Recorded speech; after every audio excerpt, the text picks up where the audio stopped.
Well, the United States is calling on the Sudanese government to prevent further acts of violence by not supporting militia groups fighting in Darfur. The State Department issued a statement Saturday condemning the attacks on civilians.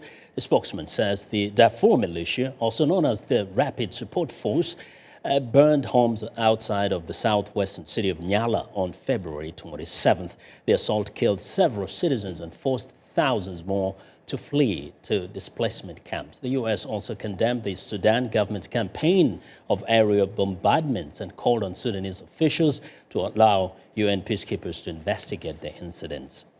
While in neighboring South Sudan, tensions persist. Now the East African states are considering sending troops into the country to help enforce a ceasefire deal between government forces and rebels.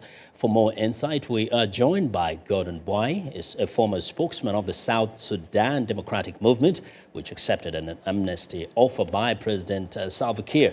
Mr. Buay, welcome to Africa 54. Thank you very much, Vincent. Yes, now, so much has been happening in South Sudan, but let's start from the beginning. President Salva Kiir said there was an attempted coup. Was there an attempted coup? Yes, there was an attempted coup by Dr. Riek Machar on 15 December.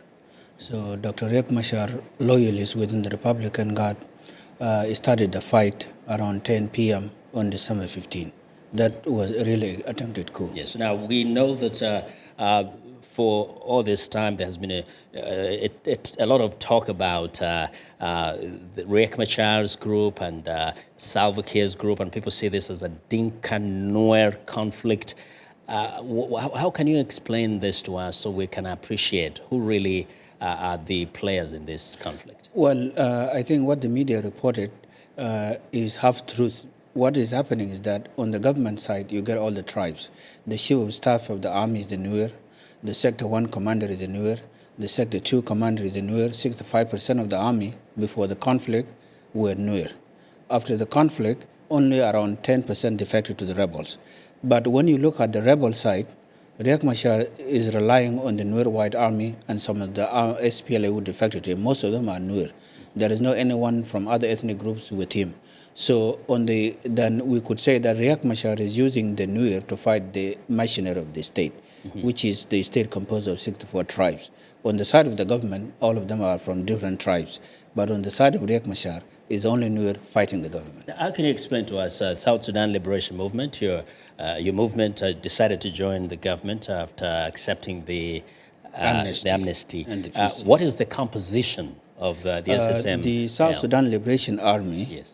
Around 70% are Nuer, 5,000 forces in Unity State, and 3,000 in Malakal in Upper Nile State. Most of those in Upper Nile State are Shuluk, only very few Nuer, but 99% of those in Unity State, mostly Nuer. Yes. So you can say that a majority of these people actually are people who are of the same ethnicity as Riek Machar. That's right. Yeah. And then we signed the peace with the government to bring peace in the south. That was before the Riek Machar attempted coup last year. And now our forces were integrated last year, and they are now fighting alongside the SPLA, defending Unity State and Upper Nile from the rebels. And there shouldn't be any fighting there. There was a ceasefire signed in Addis Ababa. Can you help us understand why both sides have not respected this and each blames the other? Okay, the cessation of hostilities was signed on January 21st. And then it was signed on January 21st.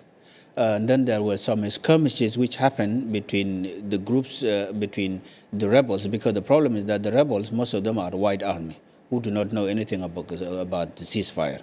So they attack our forces in Jonglei, and they also attack SPLA for the Unity State. So the biggest violation of the cessation of hostilities was on February 18, when the rebels captured the state capital of Upper Nile State, Malakal. They captured Malakal, and they are now going beyond Malakal. So that was the real worst part of the violation. But the rebels have also claimed that the Ugandan forces were being used to fight them, when actually, ideally, even the IGAD said that Uganda should pull back. The Ugandan forces, the agreement is this: the Ugandan forces are willing to withdraw from the south, but you need a neutral force from the IGAD countries to replace the Ugandans. And the reason is because the rebels, especially the White Army, do not believe in ceasefire. So you need an African force to replace the Ugandans. Ugandan cannot just withdraw. Okay, aside from a military dimension, especially an external force, what is the best solution to this conflict, which is among brothers? That's right. The government is willing to end this conflict through peaceful dialogue, because we believe that there's no military solution. And President Salva Kiir in particular is the man who believes in unity of the people of South Sudan. He started in 2006 by incorporating all the militia, the former Paulina Matip, as you know, and he did that to all the rebels, some of the rebels who rebelled in 2010, of those of Georgia Thor. He incorporated them. So the government is willing to reach a deal with the forces of Riek Machar so that they can come back. The only thing that we have to work on now is to ensure that such a thing would not happen again, because this is the second time for Riek Machar. In 1991, he staged a coup against Dr. John Garang, and then 2013. We need a political solution whereby such a thing will not happen. And we hope the next time we talk here, we'll be talking about peace in South Sudan. Sure. Mr. Buay, No thank problem. you very much. Thank you very for being much. with us. Thank you. Well, Mr. Gordon Buay is a former spokesman of South Sudan Liberation Movement and is currently a member of an integration committee.